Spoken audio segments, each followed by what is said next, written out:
Traveling east on Walnut Hill Lane, used to be a mobile station here on the right.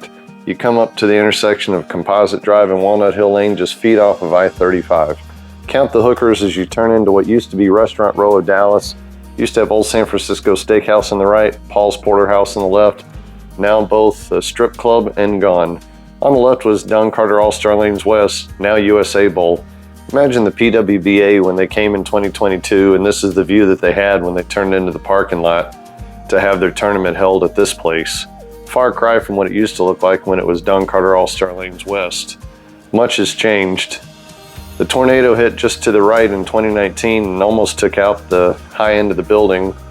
But this is what the building looks like now, with the U that's been missing for years, an old faded banner hanging on the front of the building, and a pretty empty parking lot. Here's the front of the building as it looks now, and then we'll go to the high end here and look what used to be the nightclub, which was called Sugar Daddy's.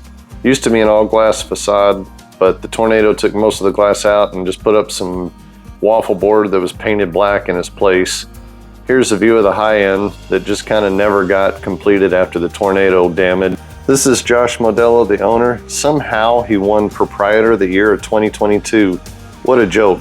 You should see all the comments that followed all that stuff, including one by the center manager herself who just said, "How?" I guess it proves money can buy anything. Here's another look at the front where it used to say Don Carter's. You can almost still see where the lettering was. On the inside is this sign on the low and high end of the house. It just says Lanes. Doesn't make much sense, but this is what it used to look like back when it was Don Carter's, and still a decent bowling alley. This is the place as it look today. On pretty much any given time of the day or night. Pretty much an empty house, only a few people bowling. Speaking of failures, here's another one of their centers down in Houston called Dynamic Lanes that they ran into the ground. This is a view of the outside of USA Bowl when it first changed over from Don Carter's. Used to have a packed house full of league and open play bowlers. And cool things like a beer cart with Cher. She would drive around the place all night long selling beer lane to lane. But don't worry, Josh took care of that, got rid of Cher and the beer cart. Along with this lackluster restaurant and bar, just walk-ups. Used to be a place you could sit in, listen to, and drink in this room right here, but Josh fixed that also.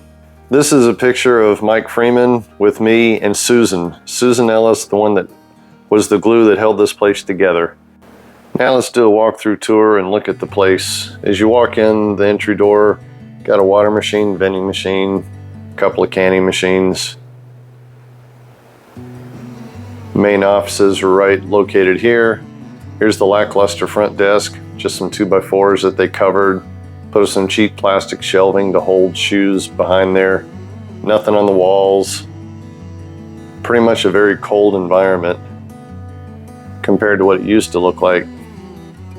Here's the other front entry door, greeted by a curtain and a trash can. This used to be the game room, had a lot of cool games in there.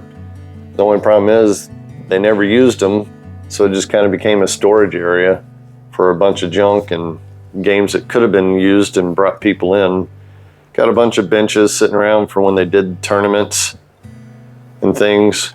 Some flooring that never got put down. I may be wrong, but there's a lot of speculation. There is a lot of tornado insurance money and COVID money that is wasted on a lot of unnecessary things. At one point, Josh mentioned pulling out the first 10 lanes and putting in laser tag. I'm glad that never happened. The desk used to be located in the middle, but they relocated it up against the wall years ago. The day I was in, there was a senior league bowling, and sadly, this will probably be the last day they ever bowl in their lives because of Josh. After USA closes, there won't be any option for them to go anywhere else because there's no bowling alley close enough for them to go to. Here's the high end. It used to be the meeting room here till the tornado pretty much destroyed that. Then up on the very high end used to be the entryway for the club upstairs. Just had a bunch of junk piled up there in the corner for a long time. Entry doors on the south end. Here's lane 58 where I did my video 30 years ago when I used to work up here. Threw a few shots after work one night and put a video together of that. Keep walking down here a little bit. This is where we used to have league, up on the high end years ago. Coming up on lane 45 and 46 where you had the Dallas Open, where they had the TV pair. Lanes 45 and 46. Had many of PBA tournaments in this house. Even had the PWBA on the same pair. This originally opened as Don Carter All-Star Lanes West back in 1977. It was a pretty big place. It used to run 24 hours a day, 365 days a year, till Josh ruined that too and ran all the business away. But let's continue the tour down the concourse here. Just to the right of this is lanes 41 and 42, where I bowled my 858 series several years ago, set the house record. Here's a view from lane 1 looking up toward 58. Representation of pretty much any day or night of the week, just a couple lanes running. Let's walk down and look at lanes 1 through 4. It's been years, I think, since either one of those have been running. They've pretty much been stripped to parts. Let's take a little bit closer look and see the damage that's been done to these once fine Brunswick pin setters. These machines actually came over from Japan in the mid-70s, were refurbished and put in here. You'll notice the Japanese pin setter serial number on the top right. These have definitely seen some good use through the years, but not anymore. Here's the serial number on the side of the gearbox. The J indicates that it is Japanese. Here's a view of lane 13 and 14 from the back that the 2022 PWBA Tour was on. There's Bill and I sitting in the crowd for the finals on lanes 11 and 12 that you see here. It's pretty sad to see the state of the back end at this point. It's not too bad. I've seen much worse, but still not what it used to be. If you notice, it has the Astro Shield lane numbers on the back of the machine covers. A couple of tubs of pink pins. Getting closer down to 5 and 6 where I bowled my 300 game earlier last year. And here's 1 and 2, pretty much stripped to parts. The electric boxes are missing. Gearbox parts, a lot of them are gone. Pinwheels are gone, things like that.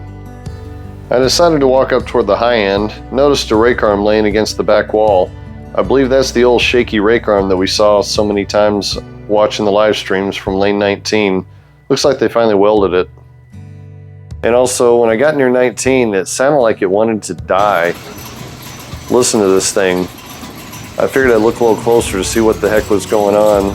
And if you notice, like the whole elevator assembly is shaking. The shaker itself is loose. The pin setter just sounded like it wanted to die. Well, lane 19, you may be about to get your wish. Thanks to Josh.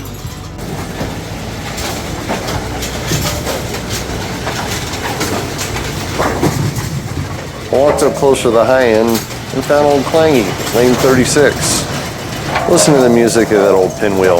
That one-piece American, no silencer cord pinwheel. Just like music. Well, this has been my final look at USA Bowl before it closes. Dallas's final bowling center. Thank you, Josh, for ruining bowling for a lot of people, ruining a lot of lives, and destroying a perfectly good bowling center. I'm sorry, Don Carters, for what Josh did to you. May he not do this to another bowling center ever again.